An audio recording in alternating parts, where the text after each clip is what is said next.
Pourquoi certaines personnes deviennent-elles plus attirantes juste après avoir été rejetées? Pourquoi, quand quelqu'un nous ignore ou nous met de côté, ressentons-nous un besoin presque irrésistible de nous rapprocher encore davantage? Le rejet déclenche une réaction psychologique profonde qui défie la logique.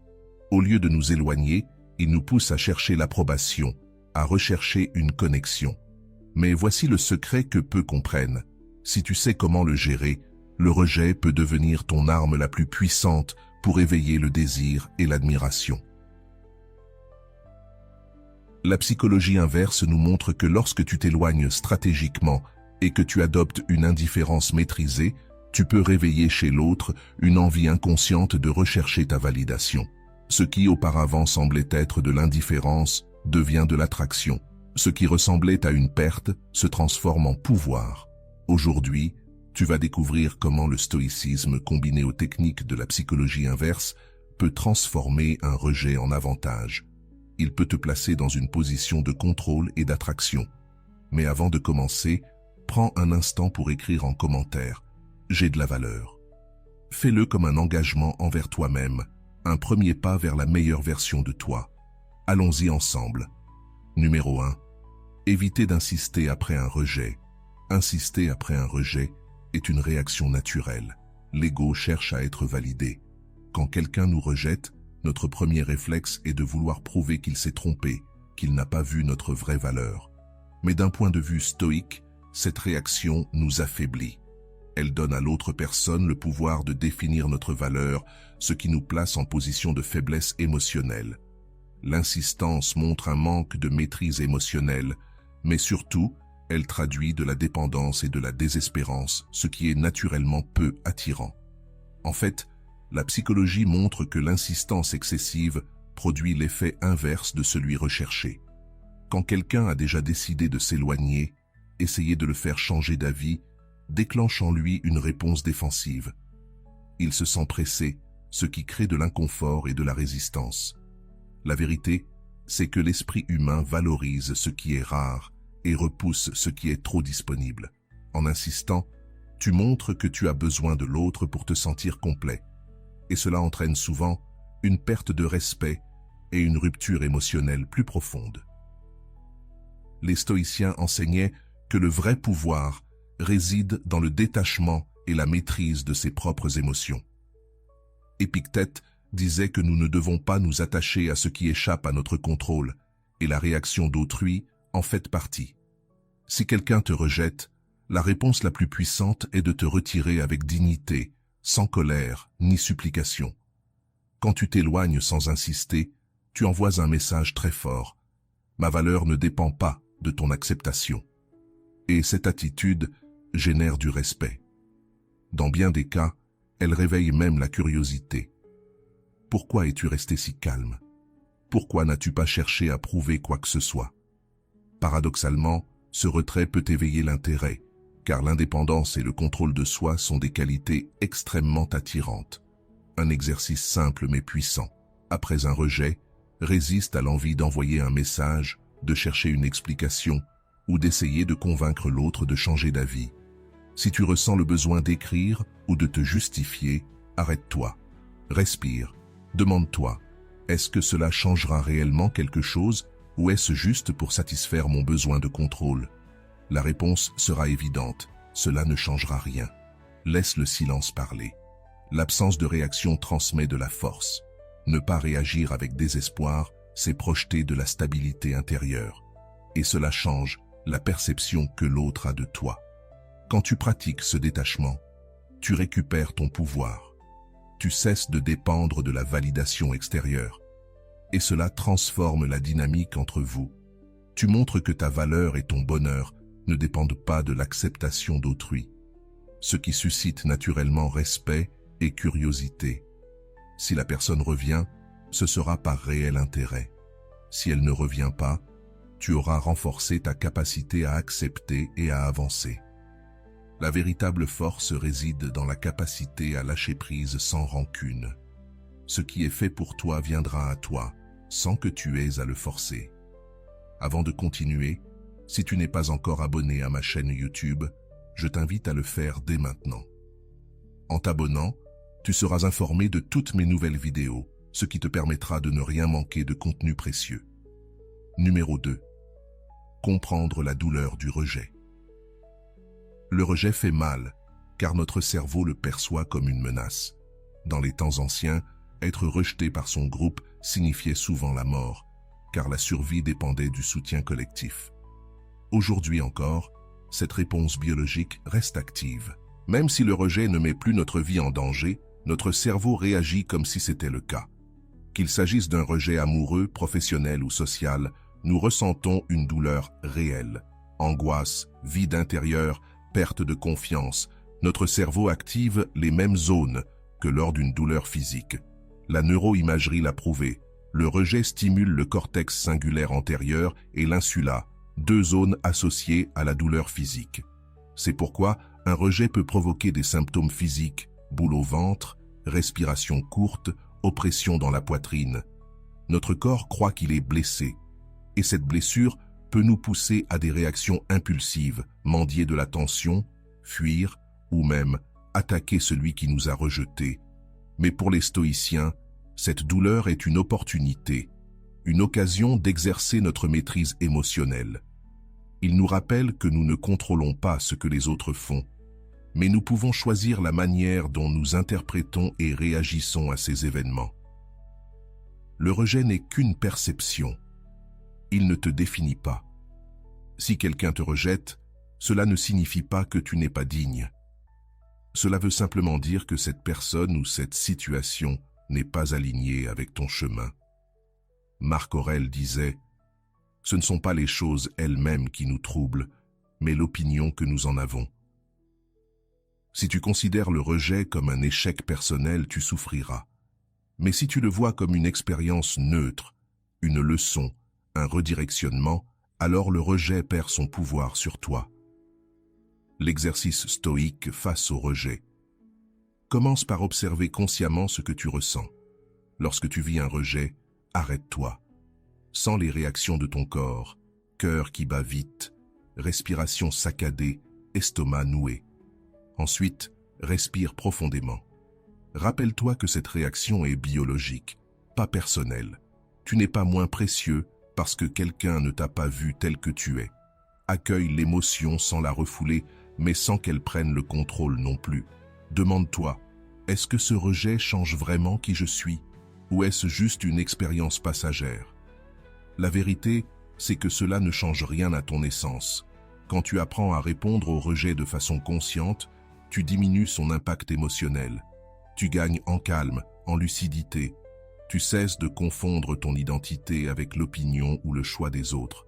Le rejet n'est plus un jugement sur ta valeur, mais une expérience qui ne te définit pas. Et ça, c'est une vraie liberté. Affronter avec force et dignité. Le véritable pouvoir, c'est de reconnaître que le rejet n'est qu'une réponse biologique, pas une vérité sur qui tu es. Lorsque tu adoptes cette vision stoïcienne, le rejet perd son pouvoir de te définir. Tu commences à répondre avec raison plutôt qu'avec émotion.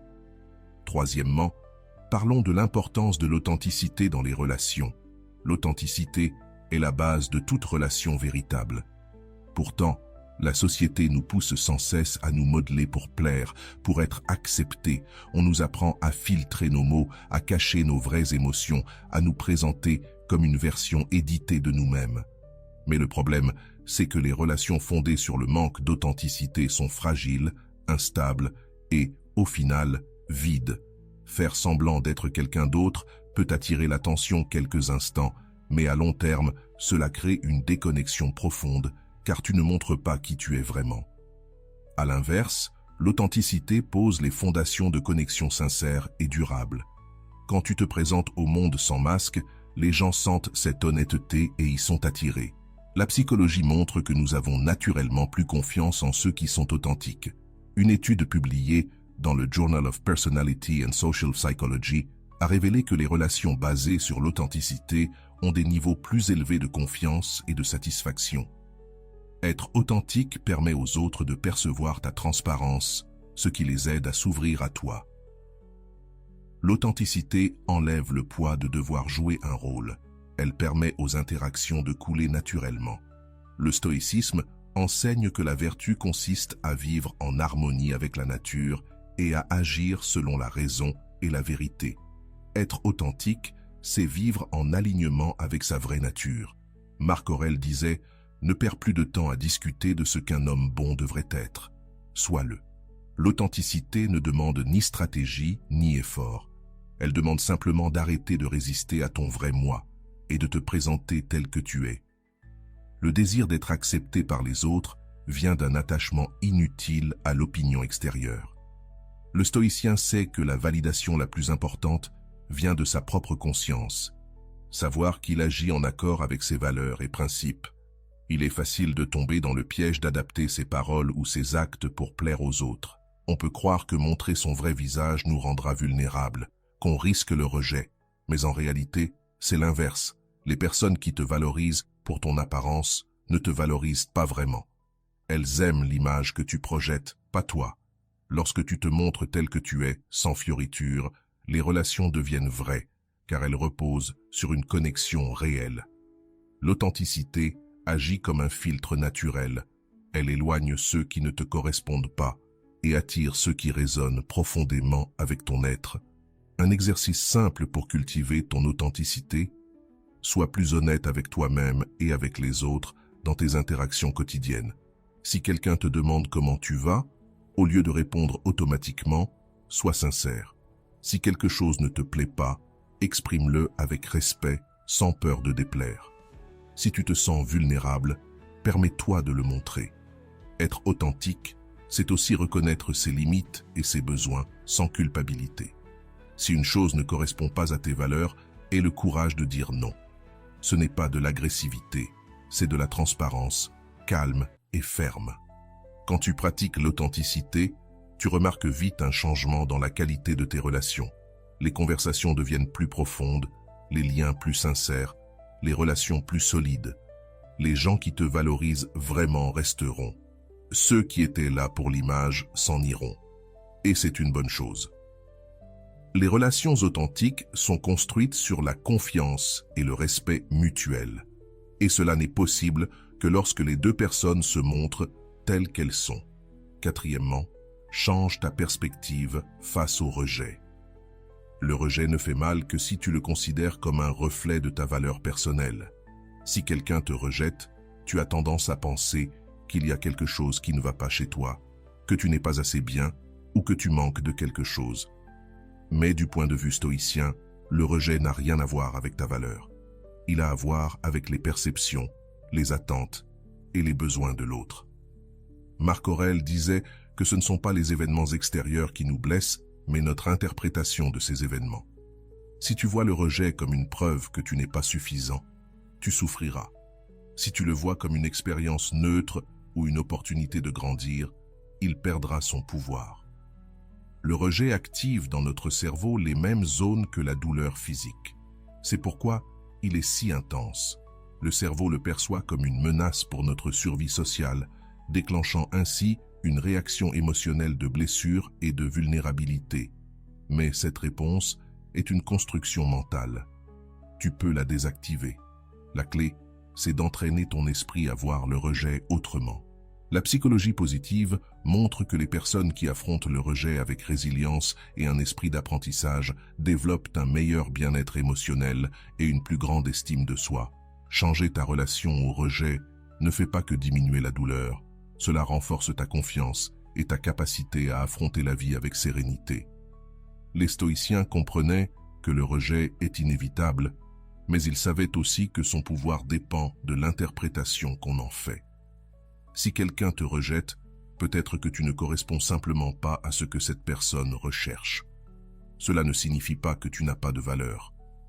Épictète disait « Concentre-toi sur ce que tu peux contrôler et lâche prise sur le reste ». Tu ne peux pas contrôler si quelqu'un t'accepte ou non, mais tu peux choisir comment tu réagis. Le rejet cesse d'être une blessure lorsque tu l'acceptes comme une partie de l'expérience humaine. Il ne définit pas ton identité. Il est extérieur à toi. Un exercice pratique pour transformer ta relation au rejet. Après une expérience de rejet, au lieu de réagir avec colère ou frustration, Prends un moment pour observer avec calme ce qui s'est passé. Demande-toi, qu'est-ce que cela m'apprend? Était-ce vraiment une situation faite pour moi? Y avait-il des signaux d'alerte que j'avais ignorés? Y a-t-il quelque chose en moi que je peux renforcer? Parfois, le rejet indique simplement que tu n'étais pas sur le bon chemin. Dans tous les cas, c'est une opportunité de redirection et de croissance personnelle. La clé est de ne pas voir cela comme un échec, mais comme une chance de mieux te connaître. Quand tu changes ton regard sur le rejet, tu développes une indépendance émotionnelle. Tu n'as plus besoin d'être accepté pour te sentir complet. Tu deviens émotionnellement autonome, capable de définir ta valeur de l'intérieur. Et cette transformation change tout. Elle rend tes relations plus saines. Elle fait de toi une personne plus confiante, plus sereine et même plus attirante. Car les gens sont naturellement attirés par ceux qui ne cherchent pas désespérément l'approbation. La véritable force stoïcienne, c'est d'accepter que tout le monde ne t'aimera pas, ne te comprendra pas, et d'être en paix avec cela. Le rejet cesse d'être une blessure. Il devient une opportunité de renforcer ton caractère et ta confiance en toi. Lorsque tu cesses de courir après l'approbation des autres, tu récupères le contrôle de ta vie et tu deviens la source de ta propre sécurité et de ta propre valeur. 5e point. La véritable base de l'attraction, c'est l'énergie positive. L'attraction va bien au-delà de l'apparence physique ou des mots que tu utilises. La véritable attraction vient de l'énergie que tu émets, de la confiance que tu projettes et de la paix intérieure que tu reflètes. Beaucoup pensent qu'il faut constamment améliorer son apparence, dire les bonnes choses ou s'adapter aux standards sociaux pour être attirant. Mais en réalité, l'attraction authentique ne peut pas être forcée. Émaner une confiance sincère et un bien-être intérieur est bien plus puissant que n'importe quelle tentative superficielle d'impressionner. Les stoïciens l'avaient parfaitement compris. Épictète enseignait que la vraie liberté et le vrai pouvoir viennent de ta capacité à te gouverner toi-même, à ne pas dépendre des circonstances extérieures pour définir ta valeur. Quand tu trouves ta stabilité à l'intérieur de toi, les autres le ressentent et sont naturellement attirés par cette sécurité. La psychologie moderne confirme que nous sommes plus attirés par les personnes qui émettent une énergie positive et émotionnellement stable. Le cerveau humain est câblé pour rechercher la sécurité et l'équilibre. Quand quelqu'un dégage de la stabilité, notre cerveau l'interprète comme un signe de force et de soutien potentiel. Cette réaction est profondément ancrée dans notre biologie. Dans le passé, créer des liens avec des individus émotionnellement stables augmentait nos chances de survie. Ce réflexe reste actif aujourd'hui. On ne cherche pas la perfection. On cherche une personne qui inspire la confiance. L'attraction réelle ne naît pas de l'effort pour impressionner, mais du fait de se présenter comme une personne en paix avec elle-même. Pour les stoïciens, l'attraction ne se provoque pas, elle émerge naturellement lorsque tu atteins l'équilibre intérieur. Marc Aurèle disait que la clé d'une vie pleine réside dans l'alignement entre tes actions, ta raison et la nature. Si tu recherches constamment l'approbation extérieure ou si tu manipules les perceptions pour être accepté, tu agis depuis un manque, une faiblesse. Mais quand tu te recentres sur toi, sur une vie fidèle à tes valeurs, tu dégages une authenticité magnétique. C'est en arrêtant de chercher à être aimé que tu deviens naturellement attirant, car tu émets une indépendance émotionnelle irrésistible. L'exercice pratique pour développer cette énergie attractive commence par 2 piliers, la gratitude et l'acceptation de soi. La gratitude modifie la chimie de ton cerveau. En te concentrant sur ce que tu as déjà, tu actives les centres de récompense cérébraux. Cela élève ton état émotionnel et te permet d'émettre une énergie plus lumineuse. Chaque jour, consacre quelques minutes à réfléchir aux choses simples pour lesquelles tu es reconnaissant. Une conversation agréable, ta santé, un sourire reçu. L'acceptation personnelle est tout aussi essentielle. T'accepter tel que tu es avec tes forces et tes failles te libère de la dépendance à l'approbation des autres. Quand tu cesses de lutter contre tes imperfections et que tu commences à les embrasser, tu dégages une énergie authentique que les gens perçoivent immédiatement. Prends du temps pour des activités qui t'apportent paix et satisfaction personnelle. Lecture, sport, art. Fais-le non pas pour impressionner, mais parce que cela te rend complet. La paix intérieure et la satisfaction personnelle sont des états émotionnels que les autres perçoivent de manière intuitive. Si quelqu'un sent que tu es heureux sans dépendre d'un regard extérieur, il sera naturellement attiré par toi. Ce que nous cherchons tous, au fond, c'est cette stabilité émotionnelle. Et cette stabilité commence en toi. 6e point, tirer parti du pouvoir de la rareté. La valeur de quelque chose est souvent liée à sa disponibilité. Ce qui est abondant et facilement accessible perd vite de l'intérêt. Les gens désirent ce qui est rare, pas nécessairement parce que c'est meilleur, mais parce que notre cerveau associe la rareté à la valeur. Quand quelque chose est toujours disponible, cela semble moins précieux, car il n'y a pas d'effort à fournir. C'est pareil dans les relations. Si tu es toujours disponible, si tu réponds immédiatement, si tu fais tous les efforts sans que l'autre ait à en faire, tu deviens prévisible, et donc moins attirant. La psychologie de la rareté a démontré que nous valorisons davantage ce qui est limité. Quand une opportunité est rare, une urgence intérieure se crée pour ne pas la perdre. Ce principe s'applique aux relations humaines aussi bien qu'aux produits. Si quelqu'un a un accès illimité à toi sans effort, il cesse de te percevoir comme spécial. Le mystère et la distance créent de l'attraction, car ils activent dans le cerveau le système de récompense. Plus quelque chose semble hors d'atteinte, plus la dopamine circule pour nous motiver à l'obtenir. Si tu es toujours disponible, l'autre perd cette motivation. Il n'y a plus de défi, plus rien à poursuivre. D'un point de vue stoïcien, être constamment disponible démontre un manque de maîtrise de soi.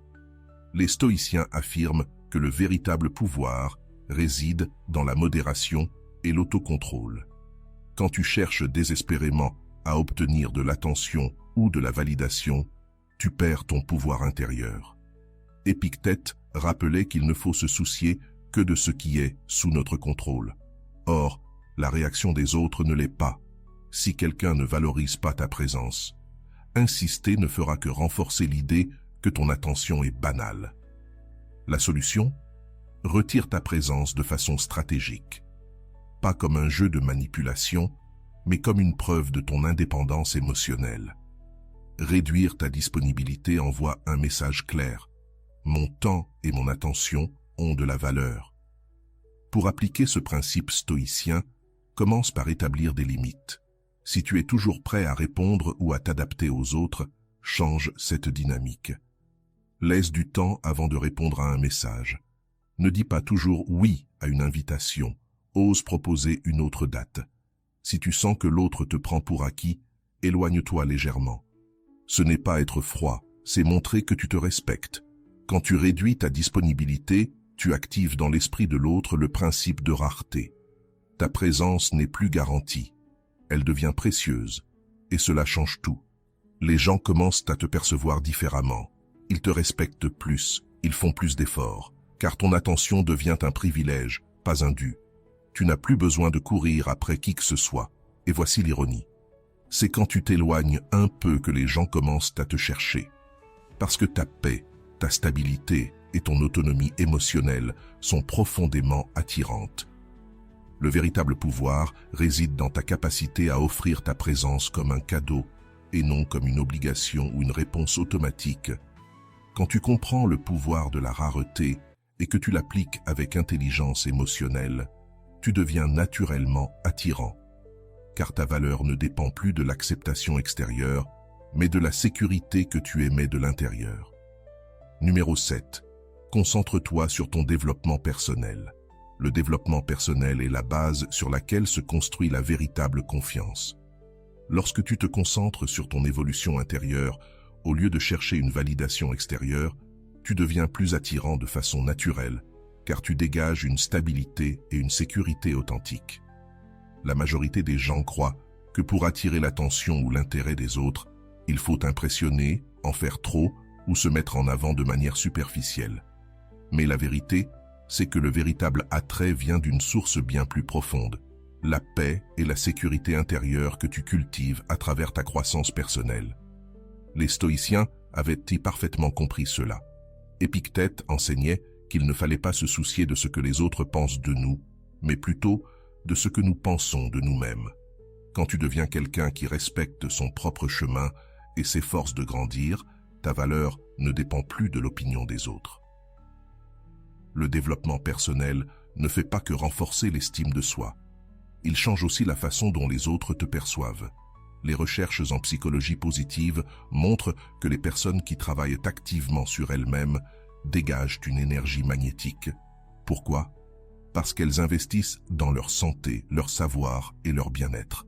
Cela émet des signaux inconscients qui disent « je suis stable, je suis solide ». La confiance d'une personne bien dans sa peau est naturellement séduisante.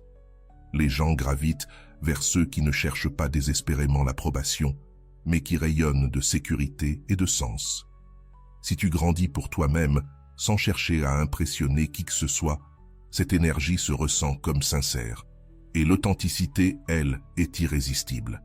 D'un point de vue stoïcien, le développement personnel est une responsabilité intérieure.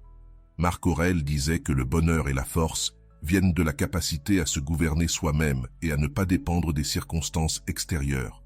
Si ta valeur dépend de l'admiration ou de l'approbation d'autrui, tu cèdes le contrôle de ta vie.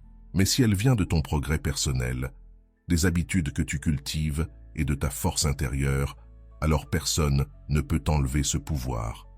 Le vrai charme provient de la sérénité que tu ressens quand tu sais que tu fais ce qui est juste pour toi, peu importe la réaction des autres. La différence entre quelqu'un qui veut impressionner et quelqu'un qui grandit pour lui-même, c'est que le premier est esclave du regard extérieur, alors que le second est libre, car sa valeur est ancrée en lui. Exercice pratique. Commence par te fixer des objectifs de développement personnel, pas des objectifs superficiels comme gagner plus d'argent ou chercher l'admiration, mais des buts intérieurs qui renforcent ta relation avec toi-même. Si tu te sens physiquement faible, engage-toi à entraîner ton corps, pas pour que les autres te trouvent mieux, mais pour que toi, tu te sentes plus fort, plus confiant. Si tu manques de clarté ou de connaissances, investis ton temps dans la lecture, dans l'éducation, pas pour briller en société, mais pour mieux comprendre le monde et t'élever. Si ta vie sociale est pauvre, cherche à créer de nouvelles connexions, pas pour être populaire, mais pour enrichir ta vie de liens sincères. L'essentiel, c'est de tout faire pour toi, pas pour plaire. Quand tu grandis de l'intérieur, tu dégages une énergie nouvelle. Ta confiance se voit dans ton corps, dans ta voix, dans la façon dont tu interagis avec les autres. Tu n'as plus besoin de validation, car tu sais que tu es sur la bonne voie. Et cette posture change la dynamique de toutes tes relations. Les gens viendront à toi, attirés par ton indépendance émotionnelle, par ta sérénité. Le charme ne vient pas de l'effort d'impressionner, mais de la paix que tu émanes. Les stoïciens savaient que le véritable pouvoir vient du contrôle de soi et de la capacité à guider sa vie de l'intérieur. Quand tu fais de ta croissance une priorité, le monde extérieur répond à cette énergie. Tu deviens plus attirant, pas parce que tu le cherches, mais parce que tu as atteint un équilibre intérieur que les autres perçoivent et admirent. Numéro 8. Garde un sens profond du but. Avoir un but donne une direction à ta vie. Cela transforme ta manière d'exister dans le monde. Quand tu sais où tu vas et ce que tu valorises, ton énergie se transforme. Tu deviens plus concentré, plus confiant, plus attirant. La société veut te faire croire que tu dois chercher la validation extérieure, la reconnaissance sociale, la réussite matérielle. Mais quand tu agis en fonction d'un but profond, tu n'as plus peur du regard des autres. Tu vis selon tes valeurs. Et ça, c'est magnétique. La sécurité qu'émet une personne qui sait ce qu'elle veut est naturellement séduisante. Le stoïcisme enseigne que la clé d'une vie épanouie ne réside pas dans les circonstances, mais dans l'alignement intérieur avec la vertu et la raison. Épictète disait « Ce ne sont pas les choses elles-mêmes qui nous troublent, mais l'interprétation que nous en faisons. Quand ton but est clair, les distractions et les obstacles perdent leur pouvoir. Tu sais ce qui compte vraiment. Tu filtres ce qui mérite ton attention et ce qui n'est que bruit. Tu ne t'inquiètes plus des critiques, ni des attentes extérieures, car ta boussole est bien orientée. Et cela inspire confiance. Les gens se fient à ceux qui ont une vision claire et des valeurs solides, parce qu'ils projettent stabilité, direction et force. La psychologie positive l'a prouvé. Ceux qui ont un but fort dans la vie sont perçus comme plus séduisants et intéressants. Pourquoi? Parce qu'ils émanent de la clarté et de la conviction. Quand tu es perdu, l'énergie que tu dégages est chaotique, elle repousse. Mais si tu avances avec certitude, les gens sentent qu'ils font face à quelqu'un qui sait où il va. Cette stabilité émotionnelle crée un sentiment de confiance dans les relations. L'authenticité, combinée à un objectif clair, est une combinaison puissante qui attire les autres de façon naturelle et sincère. Avoir un but donne aussi un sens aux difficultés. Sans but, les obstacles sont vécus comme des échecs. Avec un but, ils deviennent des opportunités de croissance. Marc Aurèle disait « Ce qui fait obstacle au chemin devient le chemin ». Ta résilience, ta capacité d'adaptation naissent de la clarté de ton objectif. Un but solide t'aide à garder ton calme dans la tempête, car tu sais que chaque expérience, positive ou négative, contribue à ta transformation.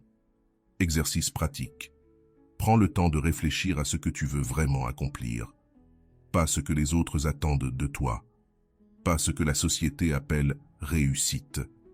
Mais ce que ton âme, ton cœur, ta conscience te demandent de vivre. Demande-toi ce qui résonne en toi. Qu'est-ce qui te passionne? Quelles activités te font perdre la notion du temps? Que ferais-tu, même si tu n'étais pas payé pour le faire? Les réponses à ces questions révèlent les graines de ton véritable but. Une fois que tu as cette clarté, élabore un plan pour avancer vers ces objectifs. Tu n'as pas besoin d'avoir tout compris dès le début. Il suffit de faire de petits pas, mais de manière constante. La clé, ce n'est pas la perfection, c'est le progrès continu. Avoir un but signifie aussi savoir dire non à ce qui n'est pas aligné avec tes valeurs. Une personne qui sait ce qu'elle veut ne perd pas son temps dans des activités superficielles ou des relations toxiques.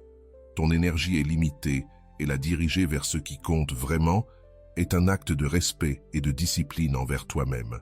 Quand tu te concentres sur ce qui a du sens pour toi, tu élimines les distractions et tu renforces ta confiance intérieure.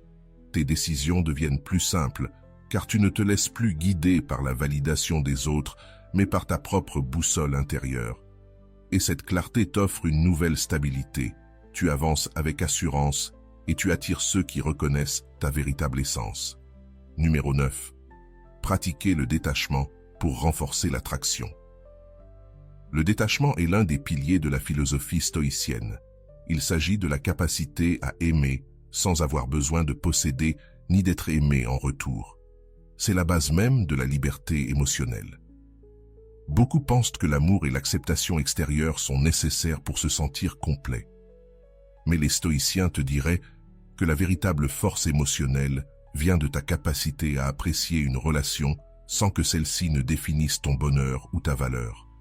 Épictète enseignait que la paix intérieure repose sur la distinction entre ce que tu peux contrôler et ce que tu ne peux pas. Les émotions ou les décisions d'une autre personne échappent totalement à ton contrôle, et si tu fais dépendre ton bien-être de cela, tu donnes à quelqu'un d'autre le pouvoir sur ton bonheur. Le véritable pouvoir, c'est d'aimer et de te connecter, mais sans que ton équilibre intérieur dépende de la réponse de l'autre. Détachement ne veut pas dire froideur ni indifférence. Aimer avec détachement, c'est être présent, valoriser la relation, mais sans peur de la perdre. Ce qui cause la souffrance dans les relations, c'est l'idée que l'on a besoin de l'autre pour se sentir complet. Cette mentalité crée de la dépendance, des jalousies, de l'insécurité constante, car on vit dans la peur que l'autre parte ou change d'avis. Le détachement, lui, te libère de cette dynamique. Il te permet de vivre la relation depuis une position d'équilibre. Si la personne reste, tu apprécies. Si elle s'en va, tu acceptes. Mais rien de cela ne remet en cause ta valeur. La relation cesse d'être un besoin pour devenir un choix. Les études en psychologie montrent que les personnes émotionnellement indépendantes sont plus épanouies et vivent des relations plus saines. Et c'est logique. Si tu n'as pas besoin de quelqu'un pour te sentir bien, tu entres dans la relation depuis un espace de plénitude et non de manque. Les relations fondées sur le besoin sont souvent pleines d'insécurité et de contrôle. Celles fondées sur l'indépendance émotionnelle reposent sur le respect et la liberté. Quand tu sais que ton bonheur ne dépend pas de l'autre, tes interactions deviennent plus authentiques, plus sereines. Et c'est précisément cette sécurité intérieure qui attire l'autre vers toi. Les stoïciens comprenaient que la source du malheur n'était pas la perte ni le rejet, mais notre résistance à accepter la réalité telle qu'elle est. Marc Aurèle disait que le vrai pouvoir vient de ta capacité à accepter le cours naturel de la vie, sans attachement, sans lutte. Quand une relation se termine, quand quelqu'un se détourne ou que les choses ne se passent pas comme prévu, ce n'est pas la situation qui fait souffrir, c'est ton refus de lâcher prise. Le détachement, c'est savoir naviguer dans les circonstances sans te laisser dominer par les émotions. Aimer avec détachement, c'est pouvoir donner sans avoir peur, parce que tu sais que ton bonheur ne dépend pas de la présence de l'autre. Le détachement commence par l'indépendance émotionnelle. Concentre-toi, sur tes objectifs, sur ton propre bien-être. Si tu remarques que tu commences à t'obséder pour le comportement ou la réaction d'une personne, arrête-toi. Recentre ton attention sur toi. Pratique la gratitude. Travaille sur tes forces. Consacre-toi à des activités qui te remplissent. Sport, lecture, méditation ou simplement passer du temps seul. Si une relation t'apporte de l'anxiété ou de la dépendance, prends un peu de distance. Observe ce que tu ressens. Ce qui compte, c'est de préserver ton équilibre intérieur, même quand l'extérieur bouge.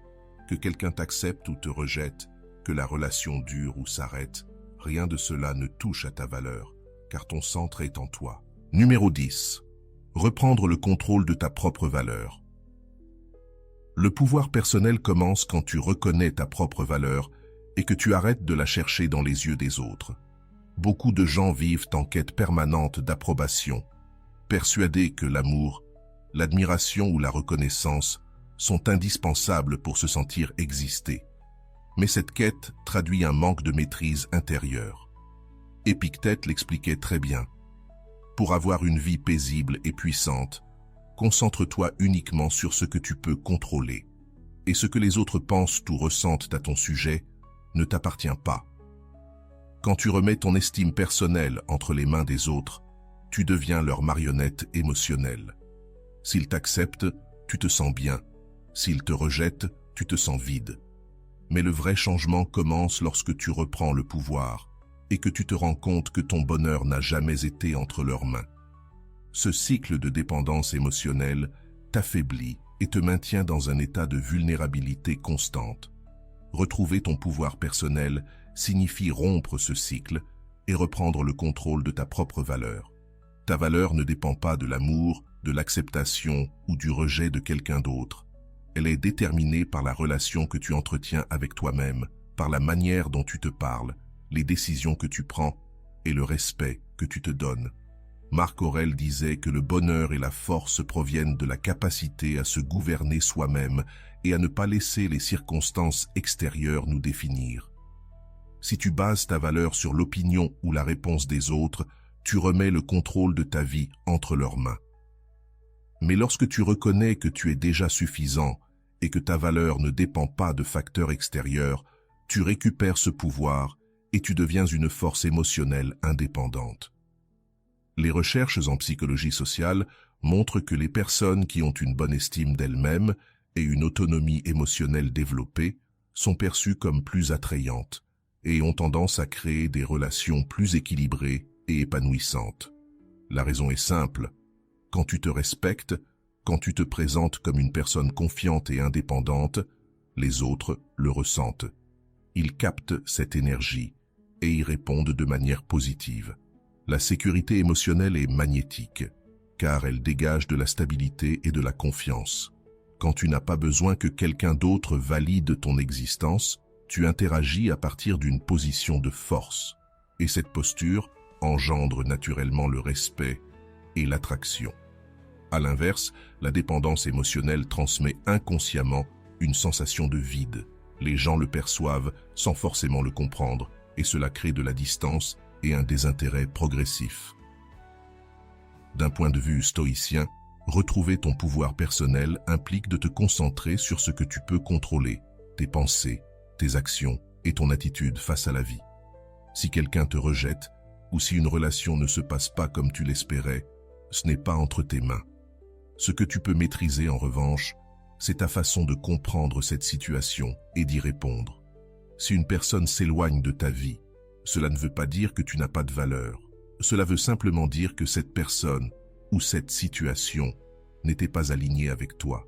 Le vrai pouvoir naît lorsque tu peux regarder ce type d'événement et dire « J'accepte ce qui s'est passé, mais ma valeur reste intacte. » Ta capacité à rester émotionnellement stable, même quand tout change autour de toi, est le plus grand signe de ta force personnelle. Et ça commence avec un exercice simple, l'auto-affirmation et la valorisation consciente de qui tu es. Chaque jour, accorde-toi quelques minutes pour réfléchir à tes propres réussites, à ce qui fait ta richesse personnelle. Il ne s'agit pas d'arrogance ni d'égocentrisme, mais de reconnaître ce que tu as déjà accompli et les qualités précieuses que tu portes. Si tu as surmonté un défi, reconnais-le. Si tu possèdes une qualité unique comme l'empathie, la créativité ou la discipline, célèbre-la. Écris chaque jour des affirmations positives qui renforcent ton estime de toi. Je suis suffisant tel que je suis. Je mérite des relations saines et équilibrées. Ma valeur ne dépend pas de l'acceptation des autres. Ces affirmations reprogramment ton esprit et renforcent la connexion avec ton pouvoir intérieur. Si tu es arrivé jusqu'ici, permets-moi de te remercier profondément pour ton temps et ton attention consacrée à cette vidéo. Avant de partir, abonne-toi à la chaîne si ce n'est pas encore fait. Je te laisse ici 2 vidéos qui pourraient t'intéresser. Prends soin de toi et à bientôt.